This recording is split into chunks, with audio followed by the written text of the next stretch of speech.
नमस्कार, मैं हूं ब्रिज द्विवेदी। एनर्जी मीटर में आप सभी का स्वागत है। आज के सेशन की बात की जाए तो क्रूड ऑयल में रिकवरी आती हुई दिखाई दे रही। ब्रेंट क्रूड की बात की जाए तो $72 के करीब अभी ट्रेड कर रहा है। हल्की उछाल देखने को मिले, रिकवरी आती हुई नजर आई।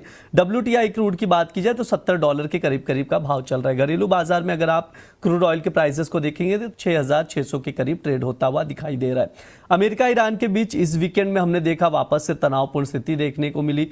पहले ईरान ने वहां पर अटैक किया कुछ अमेरिकी जहाज़ों पर, फिर अमेरिका की ओर से अटैक किया गया। उसके बाद ईरान ने वापस से जवाबी कार्रवाई करते हुए जो अमेरिकी बेस थे कुवैत में और बहरीन में, वहां पर अटैक किया। लेकिन हालांकि अब जो खबर आ रही, रिपोर्ट से यही आ रही कि दोनों देश शांति के लिए सहमत हो चुके हैं, यानी अब हमला नहीं करेंगे, इस चीज़ के लिए सहमत हो चुके हैं। इसका इम्पैक्ट हम लोग ने जो ये स्थिति दिखाई दे रही क्रूड ऑयल पर देख रहे हैं, रिकवरी दिखाई दे रही है। इसके अलावा आप लोगों को बता दूं, नेचुरल गैस की अगर बात की जाए तो नेचुरल गैस जुलाई वायदे को देखा जाए तो 310 के करीब का भाव चल रहा है।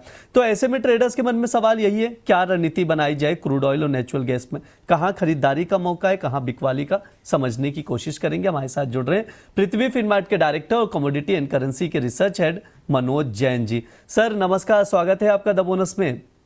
नमस्कार जी।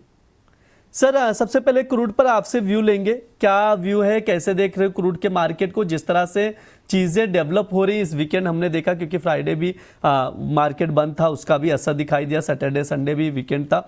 लेकिन इस वीकेंड में बहुत सारे डेवलपमेंट भी देखने को मिले, एक और तनावपूर्ण स्थिति देखने को मिली, हमले किए गए, उसके बाद सहमति भी बन गई। सर कैसे देखते हैं जो जियोपॉलिटिकल टेंशन है और क्रूड के मार्केट को, कैसे कोरिलेट कर रहे हैं आप?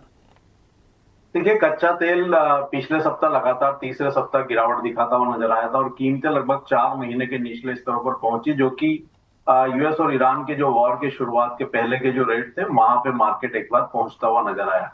तो ओवरऑल जो यूएस ईरान वॉर के चलते जो मार्केट में बढ़त आई थी वो पूरी मार्केट ऑलरेडी गंवा चुका है। साथ ही हम देख रहे हैं कि स्ट्रेट ऑफ हॉर्मुज जो है वो रीओपन होने की खबरें आ रही है, तो उसके चलते भी कीमतों में दबाव था। लेकिन ओवर द वीकेंड यहाँ पे कुछ कॉन्फ्लिक्ट जो है फिर एक बार यूएस और ईरान के बीच में बनते हुए नजर आए। हालांकि आज जो मीडिया रिपोर्ट्स आई है उसके अनुसार वो फिर एक बार वहां पे चर्चा के लिए आगे बढ़ रहे हैं। तो हमारा मानना है कि जो वॉर प्रीमियम था और जो भी मजबूती कच्चे तेल की कीमतों में कॉन्फ्लिक्ट के चलते आई थी वो पूरी इरेज हो चुकी है और मार्केट अब यहाँ पे फिर से एक बार अपने वास्तविक जो है फंडामेंटल्स पे लौटता हुआ नजर आ रहा है। तो हमारा मानना है कि अब एक कंसोलिडेशन यहाँ पे कीमतों में देखने को मिलेगा। WTI की अगर बात करें तो जो रेंज है वो $65 से $76 की रहेगी शॉर्ट टर्म में। उस लिहाज से भारतीय बाजारों में 6350 6400 से यहाँ पे 7100 का जो रेंज है वो शॉर्ट टर्म के लिए ब्रॉडर रेंज बना रह सकता है।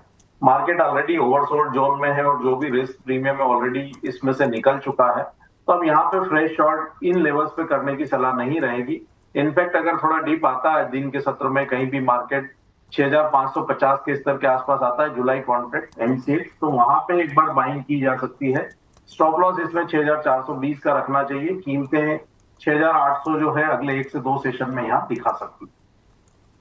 ठीक है, ये सर का व्यू है क्रूड ऑयल को लेकर। डिप में खरीदारी की सलाह दी जा रही, जुलाई वायदा 6550 पर लॉन्ग करके चल सकते हैं, 6800 तक के टारगेट के लिए 6420 का स्टॉप लॉस लगाएं।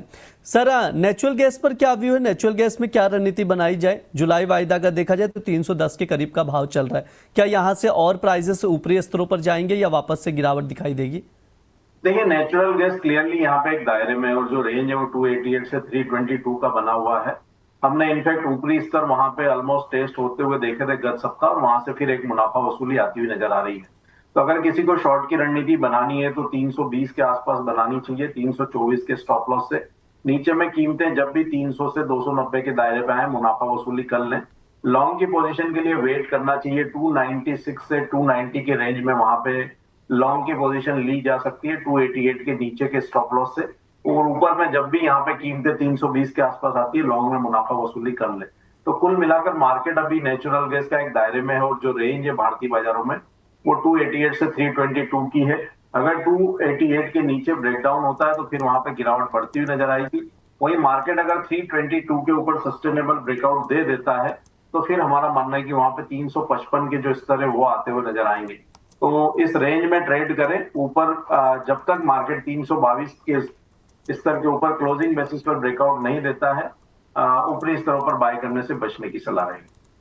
ठीक है, ये सर का व्यू है नेचुरल गैस को लेकर, तो उसके अकॉर्डिंग आप लोग रणनीति बनाकर चल सकते हैं। ओवरऑल हमने नेचुरल गैस और क्रूड ऑयल पर सर से बातचीत कर ली है। सर समय भी हो चुका है, डिस्क्लेमर दे दीजिए प्लीज। जो भी डिस्कशन हमने किया है कच्चे तेल और नेचुरल गैस के ऊपर, उसमें मेरी कोई व्यक्तिगत पोजीशन नहीं है, रिकमेंडेशन के चलते इनमें क्लाइंट्स की पोजीशन हो सकती है। जी सर, बहुत बहुत शुक्रिया सर आज की चर्चा में जुड़ने के लिए। यह हमारा एनर्जी मीटर शो है। इस दौरान तमाम एनर्जी कमोडिटीज पर बातचीत की जाती है, स्पेशली क्रूड ऑयल और नेचुरल गैस पर हम लोग विस्तार से बातचीत करते हैं, उसके फंडामेंटल डिस्कस किए जाते हैं, टेक्निकल चार्ट एक्सप्लेन किए जाते हैं, एक्सपर्ट्स की तरफ से कुछ टॉपिक्स भी रिकमेंड किए जाते हैं जिन पर आप लोग नजर बनाकर चल सकते हैं।